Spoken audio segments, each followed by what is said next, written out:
Bu imtahanlarından düşən ətraflı yazı tələb olunan testlərlə izahlarımıza davam edirik. 58. Yeri nəzərən sürətləri uyğun olaraq 3v və v olan iki cisim eyni istiqamətdə bərabər sürətlə hərəkət edir. Hər iki cismin sürətini 2 dəfə artırsaq, birinci cismin ikinciyə nəzərən nisbi sürəti necə dəyişər? Cavabınızı əsaslandırın. Ümumiyyətlə, nisbi sürət deyəndə cisimlərin bir-birinə nəzərən sürəti nəzərdə tutulur. Burada da birinci cismin sürəti 3v, digər cismin sürəti v-dir və deyir ki, birinci cismin ikinci cismə nəzərən sürəti.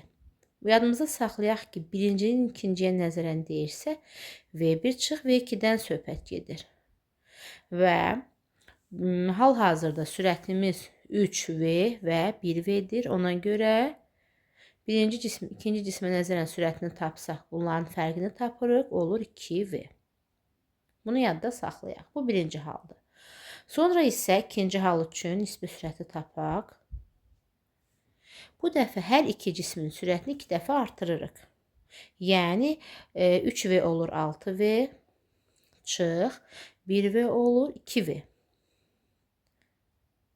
Fərq elədi 4v. Birinci halda nisbi sürətimiz 2v, ikinci halda isə 4v idi. Bu zaman nisbi sürət 4-ün 2-yə nisbəti 2 dəfə artar. 59. Tərpənən blok vasitəsilə ipin sərbəst ucuna 80 Newton qüvvə tətbiq etməklə uzunluğu L olan bir cins çubuq sabit sürətlə aşağı-yuxarı qaldırılır. Çubuğun uzunluğunun 4/3 hissəsini kəsib çıxardıqda ipin sərbəst ucuna hansı qüvvəni tətbiq etmək lazımdır ki, çubuq sabit sürətlə yuxarı qalxsın? Sürtünmə qüvvəsi və blokun çəkisi nəzərə alınmır. Deməli, hal-hazırda ipə təsir edən qüvvə 80 Newtondur və 80 Newton bərabərdir, F bərabərdir, bilirik ki, tərpənən blok üçün mg/2 və burada m-i tapası olsaq, m bərabərdir 160/10, yəni 16 kiloqramdır. Və m bərabər 16 kiloqram yadınızda saxlayaq. Sonra çubuğun uzunluğunun 4/3 hissəsini kəsib çıxaraq. Çubuğun uzunluğunun 4/3 hissəsini kəsib çıxarırıqsa, deməli onun həcminin 4/3-ünü azaldırıq. Yerdə hansı hissəsi qalır? 4/1 hissəsi. Deməli kütlənin də 4/1 hissəsi qalır. Bayaq 16 kiloqram kütləli cisim artıq kəsib çıxartmışıq axı 4/3-ünü. Yerdə qalır onun 4/1-i, yəni 4 kiloqram kütləli cisim. Bu dəfə F-i tapaq. F bərabərdir mg/2. 4 kiloqram vur 10/2, cavab 20 Newton. Bəs biz bu düsturu hardan çıxardıq? Ümumiyyətlə, bloklarda ən asan yol ipi takib edin. Burada ipin gərilmə qüvvəsi 80 Newtondursa, ip axıra gedənə kimi ona gərilmə qüvvəsi 80 Newton olacaq. Bu da 80 Newton olacaqdır. Ona görə, bura isə mg-dir, düzdürmü? Bura F, bura F. Ona görə mg bərabər olur 2F.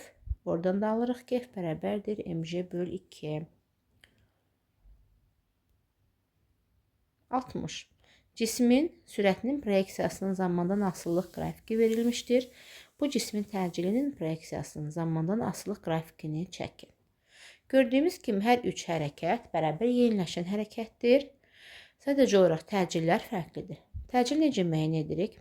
Təcil sürətin dəyişməsinin zaman olan nisbətidir.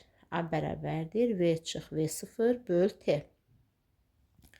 Görürsən, bu üç qrafikdə 3 zaman aralığının hansında təcil daha böyükdür. Birinci qrafikin uzantısını çəksək, bu ikinci, bu üçüncü. Hər hansı bir zaman anında hansının sürətinin dəyişməsi daha çoxdur? Hansının bucağı daha böyükdür? Zaman oxu ilə əmələ gətirdiyi bucaq. Hansı qrafik daha dikdir? Və daha sadə yolla desək, hansı qrafik sürətə daha yaxındır? Axı təcil sürətlə düz asılıdır. Deməli, ən böyüyü 1-dir, ən kiçiyi 3-dür və bərabər yeniləşən hərəkətdə təcil sabit olduğundan Hər üç qrafikdə təcil zamanın asılılığı sabit olacaq. Ən böyüyü A1, ən kiçiyi A3. Çəkək.